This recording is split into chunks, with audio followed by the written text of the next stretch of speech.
I love that, you have like a humanities background and an education background. I felt like somewhat of an outcast, but then I quickly realized like my perspective can offer like a strength because I have just different life experiences and I'm not really looking at art so much of like a student. Tell me a little bit about, where you started thinking about using police barriers.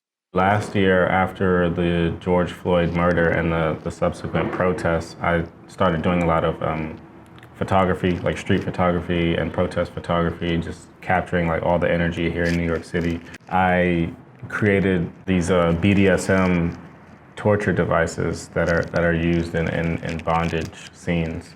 Sort of a reference to the different situations in which the Black people's bodies and identities are being controlled or policed by smaller social systems, but also like broader social systems. It makes it a really complicated relationship around power. We think about Black bodies, particularly Black men's bodies, and the police. That's not an exchange. Mm-hmm. It's not an agreement. Right. That is like this completely other form of power. So you've braided those two things together in a really startling way. It felt more like it was coming from a dark place, but it had a healing element to it that I was going through. So I think usually when I make something, I'm making it for myself to get through a process.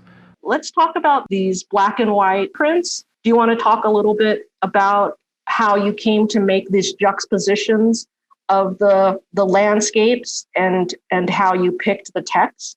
In short, I was just thinking about this environment that is harsh, but still has enough elements to sustain life, certain types of life.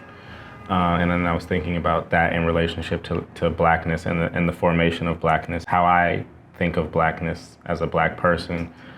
So yeah, I don't use question marks, as you said, because it basically makes me feel like they function as statements or unanswerable questions. So they have some sort of play with light and legibility as you approach them, like in space. And that's something, again, it's kind of like another reference to the body.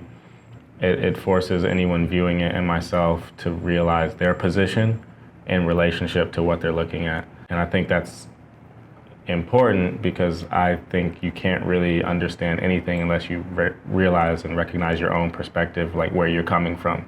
Yeah, I see that your work as a poet, too, is going to keep intersecting with your work as a visual artist. Well, this has been really interesting talking with you. So I want to see how you get sculptural with these reflective pieces.